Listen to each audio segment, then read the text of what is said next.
இன்றைக்கி வீடியோவில் நீங்கள் எதிர்பார்த்த பர்ஃபெக்டாக நம்ம ப்ளவுஸ் எப்படி தைக்கணுன்ற வீடியோ பார்க்குறோம். யாரும் வீடியோவை மிஸ் பண்ணிடாதீங்க. வீடியோ முழுசாக பாருங்கள். இதில் எல்லாருக்கும் ஈஸியாக புரிகிற அளவுக்கு ரொம்ப ஷார்ட் அண்ட் ஸ்வீட்டாக சொல்கிறேன். பார்த்து பக்காவாக நீங்களும் ஒரு ப்ளவுஸை ஈஸியாக தைக்கலாம். வாங்க இப்போ நம்ம வீடியோக்குள்ளே போகலாம். ஃபஸ்ட்டு நம்ம சட்கா வெட்டிருப்போம் இல்லையா ஃப்ரண்ட்டு, அதெல்லாம் டாட்ஸ் எல்லாம் கரெக்டாக பிடிச்சிக்கலாம். டாட்ஸ் பிடிக்கும்போது நான் எப்படி பிடிக்கணும், இந்த அளவுக்கு மட்டும் போதுமானது. தேவையில்லாமல் அதிகமாக டாட்ஸ் எல்லாம் பிடிக்க தேவையில்ல. நீங்கள் அதிகமாக பிடிச்சிங்க அப்படின்னா ஃப்ரண்ட்டில் நம்மளுக்கு அது நல்லா இருக்காது. ஸோ அதை பர்ஃபெக்டாக எவ்வளோ தேவையோ அந்த அளவுக்கு மட்டும் பிடிச்சிக்கணும். ஸோ எந்த அளவுக்கு பிடிச்சிருங்க பாருங்கள், அவ்வளோதான். அதுக்கு அடுத்து டாட்டுக்கு அடுத்து நம்ம சென்டர் சைடில் பாருங்கள், அந்த டாட்டுக்கு ஒரு 2 இன்ச்சுக்கு முன்னாடியே ஸ்டாப் பண்ணிவிடுங்க. அதுதான் கரெக்டு. இது பண்ணி முடிச்சுட்டு நம்ம சென்டரை செப்பரேட்டாக பிரிச்சுக்கலாம். இப்போ நான் எப்படி கட் பண்ணி எடுத்துக்கணும் அது மாதிரி. அதுக்கு முன்னாடி நம்ம ஆம்ஹோல் சைடு இருக்கிற ஃபில்ட்டு அதையும் பிடிச்சிக்கலாம். ஸோ எல்லாத்துக்கும் பிடிக்கும் போதும் நம்ம அந்த ரொம்ப ஷார்ப்பாகவும் கூறவும் பிடிக்கக்கூடாது. ஸோ அதை கரெக்டாக மெயின்டைன் பண்ணிக்கோங்க. ரைட் சைடு லெஃப்ட் சைடு 2 சைடுமே கரெக்டாக பிடிச்சி எடுத்துக்கலாம். எல்லாத்துக்கும் டபுள் ஸ்டிச் போட்டுக்கோங்க. அப்போ தான் ரொம்ப ஸ்ட்ராங்காக இருக்கும். வீடியோ பிடிச்சிருந்தால் லைக் பண்ணுங்கள், சப்ஸ்கிரைப் பண்ணுங்கள், பெல் ஐக்கனில் கிளிக் பண்ணிக்கோங்க. அப்போ தான் நான் போடுற வீடியோக்களை உங்களுக்கு உடனே நோட்டிஃபிகேஷனே கிடைக்கும். இந்த மாதிரி நிறைய வீடியோக்களை பார்த்து நீங்களும் பயனடையலாம். இப்போது ஷோல்டர் சைடு,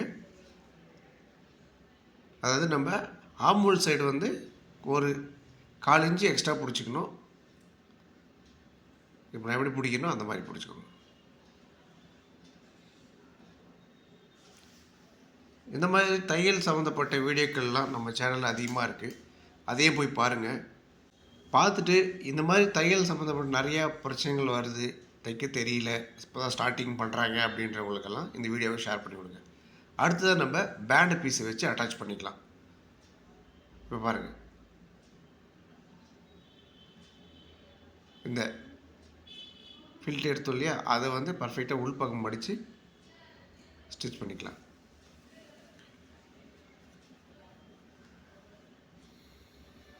ஸ்டிச் பண்ணும்போது ஒரு 1/4 இன்ச் அளவுக்கு தான் பிடிக்கணும். ரொம்ப அதிகமாக பிடிச்சிட்டிங்க அப்படின்னா அளவில் நம்மளுக்கு டிஃப்ரென்ஸ் வரும். அதை பார்த்துக்கோங்க. அதுக்கு அடுத்து ரைட்டு லெஃப்ட்டு இந்த மாதிரி ஃபஸ்ட் டைம் வைக்கும்போது அந்த சைடு இது பண்ணும், செகண்டு இது பண்ணும்போது இந்த சைடு கரெக்டாக பார்த்து பண்ணிக்கோங்க. ஒரு 2 ஸ்டெப்பும் மடித்து உள்ளே மடிச்சுக்கலாம். அந்த இதை முன்னாடி பிடிச்சிருக்க அந்த ஃபில்ட்டு. ஸோ இது முடித்த உடனே மேல் தையல் போட்டுக்கலாம். மேல் தையல் போடும்போது பேண்ட் மேல் போடக்கூடாது, மேலே இருக்கிற பீஸ் மேலே மேல் தையல் போடணும்.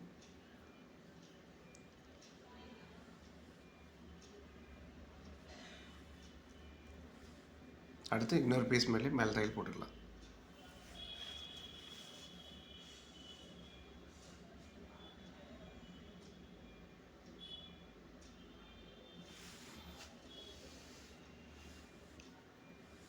கட் பண்ணி தனித்தனியாக செப்பரேட்டாக பிரிச்சுட்டு இப்போ நம்ம கொக்கியோட அடிப்பட்டி தைக்கிறோம். அதுக்கு ஒரு 2.5 இன்ச்சு அளவுக்கு ஒரு பீஸை கட் பண்ணி எடுத்துக்கலாம். எடுத்துகிட்டு இதை தைக்கும்போது உள்பக்கமாக வச்சு தைக்கணும். பாருங்கள், இதுக்கு மேல் தையலாம் தேவைப்படாது. ஒரு சின்னதாக கீறி எடுத்துக்கிட்டு ஒரு மடித்து அடிச்சுக்கலாம். ஒரு குதிரை அளவுக்கு மடித்து எடுத்துக்கிட்டு இதுக்கு ஒரு டபுள் பீஸாக வைக்கணும். ஏன்னா நம்ம கொக்கி போடும்போது ஈஸியாக கிழிஞ்சு போகிறதுக்கு வாய்ப்பு இருக்குது. ஸோ அந்த மாதிரி வரக்கூடாதுன்றதுனால கொஞ்சம் திக்காக வச்சுக்கலாம். இங்கே பாருங்கள், நான் 5 பட்டன் போடுற அளவுக்கு கரெக்டாக நான் மார்க் பண்ணி எடுத்திருக்கேன். அதாவது ஏன் நான் கரெக்டாக வச்சுருவேன். புதுசாக தைக்கிறவங்களுக்கு அது ஒன்று கெட்ட இன்னொன்று தொலைவாக அப்படி வச்சுருவாங்க. அந்த மாதிரி இல்லாமல் பர்ஃபெக்டாக ஒரு கரெக்டான ஒரு 1 இன்ச்சு அளவுக்கு 1.5 இன்ச் அளவுக்கு கரெக்டாக மார்க் பண்ணி 5 வர அளவுக்கு வச்சுக்கோங்க.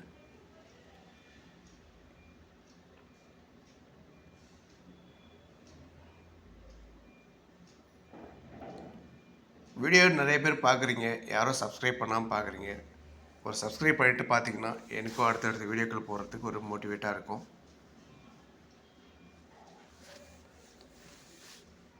பாருங்கள், இப்போ லாஸ்ட்டாக 5வது நம்ம தைக்க போகிறோம். ஓகே, அதுவும் முடிஞ்சிருச்சு. ஸோ இப்போ அடுத்ததாக நம்ம பட்டன் பீஸுக்கு போயிடலாம். பாருங்கள், பர்ஃபெக்டாக நான் 5 ஐப்பட்டி கரெக்டாக பண்ணியிருக்கேன். அடுத்து பட்டன் பட்டி தைக்கும்போது நம்ம வந்து மேல் பகுதியில் வச்சு தைக்கணும். இப்போ நம்ம ஐப்பட்டிக்கு கீழே உள் பக்கமாக வச்சு தைச்சோம் இல்லையா, இதை வந்து மேல் பகுதியில் வச்சு தைக்கணும். இதுக்கு ஒரு 2 இன்ச் அளவுக்கு பீஸை கட் பண்ணி செப்பரேட்டாக எடுத்துக்கிட்டு அதை மேலே வச்சு ஸ்டிச் பண்ணலாம். வீடியோவை முழுசாக பாருங்கள். ஸ்கிப் பண்ணிட்டு போயிட்டிங்கன்னா உங்களுக்கு எதுவும் ஈஸியாக புரியாது. ஸோ அதனால் வீடியோவை முழுசாக பாருங்கள். ஸோ மேல் தையல் போட்டுட்டு அதையும் மடித்து அடிச்சுக்கலாம். மடித்து அடிச்சதுக்கப்புறமா நம்ம இந்த பேண்ட் பீஸ் பாருங்கள், இந்த பீஸோட கலர்ஸ் இல்லை, அதனால் ஒரு எக்ஸ்ட்ரா பீஸை எடுத்து நான் பேண்ட் பீஸாக போட்டிருக்கேன். ஸோ இந்த மாதிரி மடிச்சுட்டு ஸ்ட்ரைட்டாக தையல் போட்டு முடிச்சிடலாம்.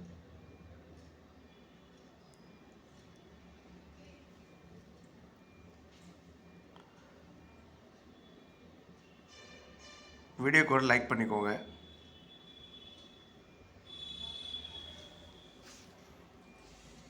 பட்டன் பட்டி தைச்சாச்சு. இப்போ பாருங்கள், ரைட் சைடு பட்டன் பட்டி வச்சாச்சு, அதே மாதிரி லெஃப்ட் சைடு ஐப்பட்டி வச்சாச்சு. அதுக்கு அடுத்ததாக நம்ம ஸ்லீவுக்கு போயிடலாம், அதாவது கை பீஸுக்கு போயிடலாம். இவங்க கொஞ்சம் ஏஜ்டு பர்சன் அப்படின்றதுனால நாங்கள் தையலே போட்டுட்டோம். சில பேர் இன்னுமே வந்து அந்த எம்மிங் விரும்புவாங்க. அந்த மாதிரி இருக்கிறவங்களுக்கு எம்மிங்கே பண்ணிடுறது நல்லது. ஸோ முதல்ல அவங்ககிட்ட ஃபஸ்ட்டே சொல்லிவிடுங்க, எம்மிங் வேணுமா உங்களுக்கு, இல்லை தையலே போட்டுருவோன்றதை ஃபஸ்ட்டு கேட்டுக்கோங்க. நான் இவங்களை கேட்டு தான் பண்ணுறோம், அதனால் நாங்கள் தையலே போட்டுட்டோம். ஹூக் பட்டி எப்படி தைக்கிறது, ஹை பட்டி எப்படி தைக்கிறதுன்னு தனியாக வீடியோ இருக்குது, லிங்க் கொடுத்துருங்க பாருங்கள். ஃபைனலாக கை தைச்சி முடிச்சோடனே இந்த சட்காலாம் கரெக்டாக பார்த்து கை அளவு வச்சு இருக்கா இல்லை எக்ஸ்ட்ரா கட் பண்ணணுமான்றதை செக் பண்ணி கட் பண்ணி எடுத்துக்கோங்க. ப்ளவுஸோட பேண்டு பீஸு, கொக்கி, எம்மிங் பண்ணுறது, இந்த மாதிரி எல்லா வீடியோக்களும் டிஸ்கிரிப்ஷனுங்க. மறக்காமல் அந்த வீடியோக்களும் பாருங்கள்.